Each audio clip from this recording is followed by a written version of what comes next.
Hello, ladies and gentlemen. It's finally time. Playoffs are here. No more end of season shenanigans for you guys that don't like that stuff. But yeah, if you don't know who I am, my name's Shook. Like I said, make NBA DFS content, prize picks content. My prize picks video is already out for tomorrow. If you want to check that out, take some pics for the playing games. That's something you could do. All these videos, they get posted on this subreddit. I'll have it linked down below. You can talk to me up to lock, ask me questions about the slate. If you need help with pivots or just talk strategy, I'll be there. What just happened to my computer? My whole screen just black screened.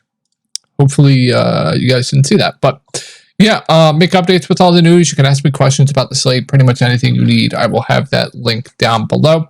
And if you ever need to get a hold of me privately, you can get a hold of me on Twitter right here. All right, without further ado, let's take a look at my lineup from the other day. As always, we do recap how we did the night before. It was a great day. Main slate, I did not cash, but night slate, absolutely nuked it. Took down some small field stuff. This is my night slate or afternoon slate lineup yesterday. Took down a bunch of small field stuff, so it was a great day. Nice to end the season on a profitable note. My core for this slate was Prosper, Xavier Moon, Jaden Hardy, Anthony Davis, and I don't know if I gave 5, not entirely sure. Prosper, I think. So the core was good. Hopefully you guys, if you did play, had a good day. And took this down by like 25 points. So yeah, big edge with the NBA end of season stuff. But now we get into the playoffs. Now we get to where you can study rotations and have a decent edge over the field, knowing what teams will do, etc. These are the playing games. So you're going to see extremely tight rotations. It's do or die here. You got to win these games. So you're going to see tighter rotations, 100%. Let's get into it. All right, Lakers at Pels, not a good matchup here for the Lakers, but I'm not too worried about that. I'm not going to focus too much on matchups here for the playoffs, right? Guys are going to play big minutes. You don't have a ton of options. You have smaller slates here, so don't factor in matchups too much. But yeah, it's not a good matchup here going up against the Pelicans. But with that being said, last rotation in a must-win for both teams. You saw D'Lo play 38 minutes. He lost minutes due to blowout. You saw Austin Reeves only play 28.5. He lost a good chunk, like 3 minutes due to the blowout. I would expect him to play more in this spot. And then LeBron, AD were pacing for huge minutes. Anthony Davis got hurt.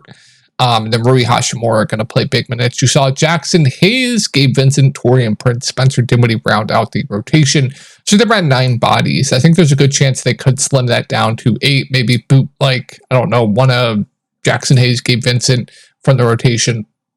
I think they could do that. They haven't shied away from in the past at going small at the backup 5, so I think that's something they could do as well. So that's something to note.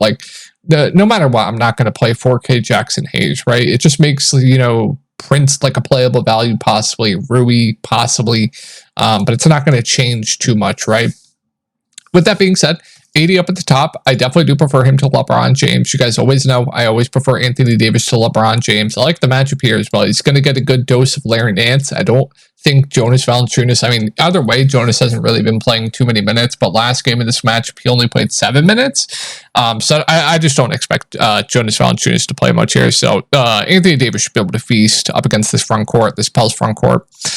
So yeah, I think 80, good rebounder, double upside, good shot blocker, can get a ton of blocks, do all the good stuff, right? Has an insane ceiling for this slate, and I would expect huge minutes from him. So yeah, he looks like a really good spend up. Probably him, Sabonis, definitely my 2 favorite spend ups on this slate. LeBron's fine, but like I said, I think I prefer Anthony Davis. But LeBron's assist percentage, assist rates, potential assists have been way up of late. So he's been stuffing the stat sheet more than ever of late. I would expect close to 40 minutes in this game going up against the Pels. Doesn't make him out of play. I think he's a solid contrarian spend up. I don't think too many people are going to be on him. I think everyone's either going to go to Anthony Davis, Domantas Sabonis, pay down for De'Aaron Fox, etc. So it might make him a bit lower owned than he should be. So I'm intrigued there by LeBron James. LeBron James. I just said LeBron Davis, bro. I'm intrigued here by LeBron James. Like I said, might go a bit under owned than he should be, but I do prefer Anthony Davis in my opinion. The pricing here with the main guy, the other guys here, it's just tough. D'Lo, Reeves, Rui, their price points, they seem a bit overpriced for me. But the good thing with these guys is they're going to play massive minutes. First off, D'Lo, I'm expecting close to 40 minutes. Reeves, I'm expecting low to mid 30s minutes. And Rui Hachimura, I'm expecting high 30s minutes. Also could play some 5. With that being said, I think given the price points, I think D'Lo's probably my favorite. I think he just plays the most. He's the best point per minute out of these three guys.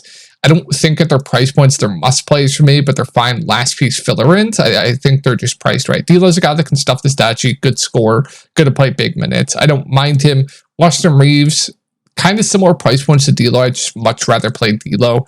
But Reeves is fine as well. And then if you think like Rui gets some backup 5, I think he could be a bit intriguing at 5.7. He might be the easiest to get to point per dollar if you were playing one of these three. But yeah, these three guys don't really stand out to me too much. But it's a 2-game slate. You have to consider everyone. I think if I had to rank them, it would be point per dollar would be D'Lo, Rui, Austin Reeves. If I had to rank them straight up, it would be D'Lo, Reeves, Rui. But yeah, they'll probably be low owned for a 2-game slate, so I don't mind it in large field GPPs, or if you need one as like a last piece in, I think it's perfectly fine. I don't know if I get to the value here. We have so much better value. We're going to talk about a value on the Pelicans. We're going to talk about some Sacramento value. So I don't know if I touch any of these guys. If you want a large field GPP dart for you 150 maxers, maybe like a Torian Prince could be intriguing, but yeah, pretty disgusting there. All right, let's move on to the Pelicans. So obviously we have Brandon Ingram back. That's going to move Trey Murphy back to the bench. It's also going to hurt Herb Jones. It's going to hurt CJ McCollum. Zion, I don't think it's going to hurt too much. So with that being said, I think Zion's my favorite at 8.1K point per dollar straight up. He's definitely my favorite Pelican. He leads this team in usage rate. He's the best point per minute between these guys. He's 8.1K. It's a good matchup going up against the Lakers. You have a soft price point. I really like him. Power forward eligibility as well. So Zion, definitely my favorite of these main three Pelicans. CJ Ingram, they're both fine. I prefer CJ to Ingram just because Ingram was on a limit last game.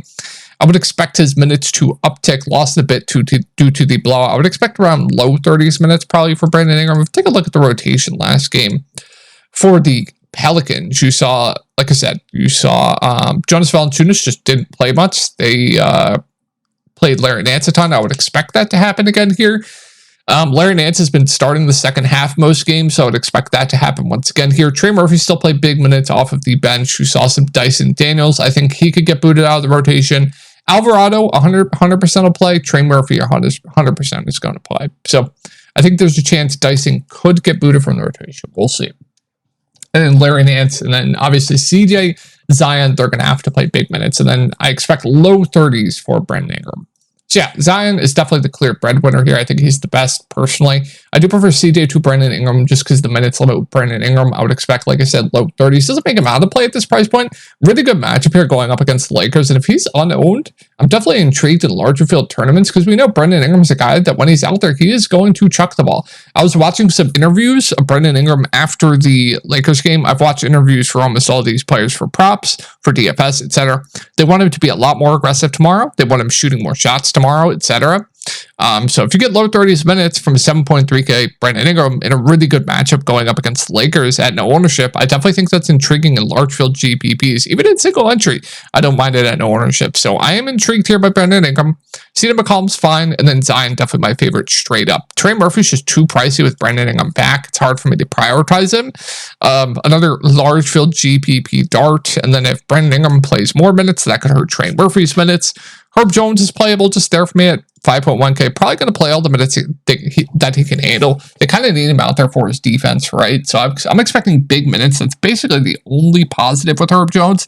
Just really going to be really bad point per minute, especially with Brandon Ingram back. Still playable, still safe with the amount of minutes he's going to play. I don't think he stands out at his price point, though. And I think Larry Nance is pretty good value at 4.2K. I would expect at least high 20s minutes for him. You know, he's an okay point per minute guy. We don't have a ton of value on playoff slates. 4.2K, yeah, I think he stands out as one of the better value plays on this slate. Jonas, if you think he gets like 20 minutes is playable, I wouldn't play Dyson with the 10-foot pole. Alvarado, I think, gets high teens minutes, which does make him a playable value. Good point per minute guy, good defender, can get a bunch of steals. I don't mind him. He's playable at least. Didn't see Najee. Don't think I get too much else. Moving on to the Warriors. So expect everyone in here. We can take a look at their last rotation in the game they needed to win here.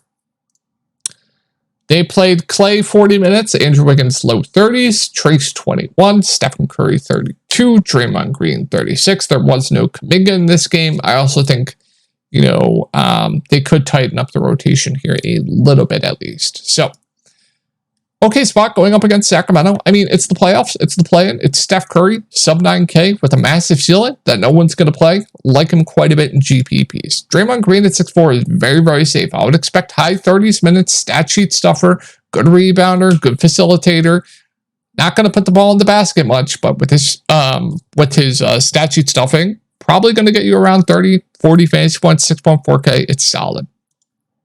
I do like Andrew Wiggins for value. Another value play that we know is going to play decent minutes that isn't horrible point per minute. So I don't mind him. I think he's solid for value on 4.9K. Trace is playable. I think I prefer Wiggins point per dollar. Chris Paul is just too pricey for me off of the bench.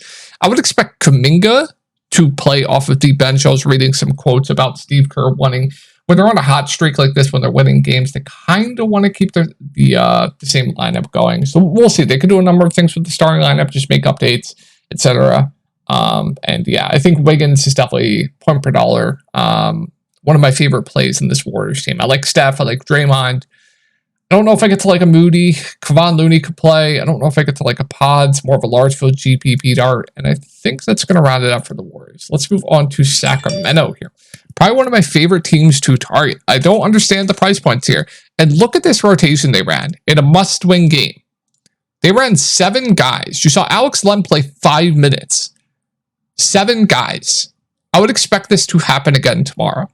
I don't understand what we're doing here with the price points. First off, Harrison Barnes, one of the best value plays in the slate. Keon Ellis, really good value. If they're going to play this many minutes, you have to consider them. I think they stand out as 2 of the better value plays in the slate. I really, really like both of them. Trey Lyles is playable at 3.8K. What else? I wouldn't touch any of the other value. I think Barnes, Lyles, Ellis are the values, I'd really consider here for Sacramento. I think Barnes and Ellis the clear 2 best here. Keegan Murray is too cheap at 5.5K. I absolutely love him. They need scoring with no Malik Monk. Who is going to score besides him, Fox, Bonus? It's going to be these 3 leading the way offensively. 5.5K for playing 43 minutes. I would expect similar minutes. It's just too cheap. I really would like Keegan Murray. He's way too cheap. One of the better plays in the mid-range. De'Aaron Fox, Sabonis. I absolutely love both. Prefer Sabonis to Fox, but sub 10K Sabonis at a good matchup going up against the Warriors, stuffing the stat sheet. He should be able to feast here, triple-double upside. I love him playing 40-plus minutes. De'Aaron Fox is really good. This team just looks phenomenal to me. I don't understand the price points. They're all too cheap. They're going to run 7 guys. They all look amazing. So I think that's going to do it, guys. Hopefully, we open up the playoffs strong. I hope you all had a good last few days of the season, and I will talk to y'all in the next video.